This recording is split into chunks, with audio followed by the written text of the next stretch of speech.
ఆయన క్రైస్తవుడే కాదు జగన్మోహన్ రెడ్డి గారు. మతం ఏదైనా సరే అది వ్యక్తిగత విశ్వాసంగానే ఉండాలి.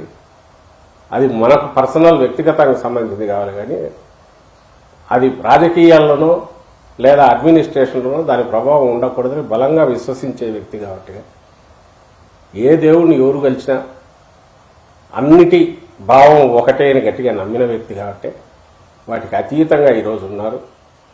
అక్కడ ఎవరికి ఏ రకంగా అన్యాయం జరిగినా వాళ్ళని ప్రొటెక్ట్ చేసుకోవడం, తన హక్కును చేర్చుకోవడం ఈ రాష్ట్రంలో ఎట్టి పరిస్థితుల్లోనూ ఎలాంటి దీనివల్లైనా సరే ఇక్కడ ఏ మత ప్రాతిపదిక మీద ఎవరికి ఏ అన్యాయం జరిగినా కూడా ఆయన సహించడు.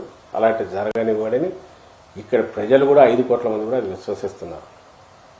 అట్ ది సేమ్ టైం ఒక రాష్ట్రంలో ప్రభుత్వంలో ఉన్నప్పుడు మన వ్యక్తిగత ఇష్టాయిష్టాలు కాదు, రాష్ట్రం అవసరాలు, ప్రజల ఆకాంక్షలు ఇవే ప్రధానంగా మన రాజకీయ విధానాలను నిర్దేశించాలని బలంగా నమ్మే వ్యక్తి కాబట్టి ఆ కేంద్రంలో ఎవరున్నా వాళ్లతో సమన్వయం చేసుకుని వీలైనంత వరకు రాష్ట్రానికి మేలు జరిగేటట్టు చేయాలని ఆలోచించిన నాయకుడు జగన్మోహన్ రెడ్డి గారు.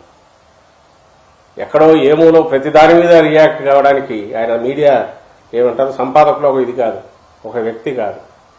తన లిమిటేషన్స్ తెలుసు. ఈ రాష్ట్రంలో ప్రజలు అభిమానించారు. ఈ రాష్ట్రానికి ఏం చేయగలం అనేది ఆలోచించాలి. ఈ రాష్ట్రంలో ఉన్న అన్ని మతాల ప్రజలను, అన్ని కులాలు, అన్ని వర్గాల, అన్ని ప్రాంతాల ప్రజల ఇంట్రెస్ట్ ప్రొటెక్ట్ చేయాలి. దాని దగ్గర మాత్రం ఎట్టి పరిస్థితుల్లో రాజీ పడే ప్రసక్తి ఉండదు.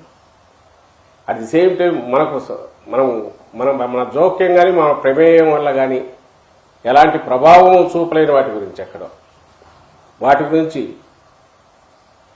ఏదో నోటి దూల తీర్చుకోవడానికి ఉపన్యాసాలు ఇవ్వడమో, ప్రసంగాలు ఇవ్వడమో, స్టేట్మెంట్లు ఇవ్వడమో ఆయనకి ఇష్టం ఉండదు.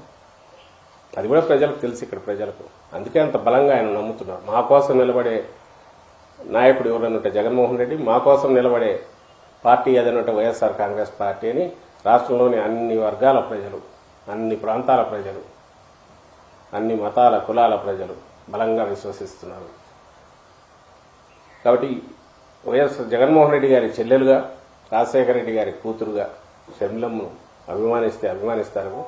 అది కూడా ఆమె పోగొట్టుకునే దిశగా రావడం ఈరోజు మొదలు పెట్టింది. అలాంటి అడుగులు వేస్తుంది అనేది ఈరోజు ఆమె మాట తీరు కానీ బిహేవియర్ కానీ చూస్తే అర్థమవుతుంది. అందుకు ఇంతకుముందు నేను అన్నట్టు జాలిపడడం తప్ప వేరే ఏం చేయలేకపోవచ్చు.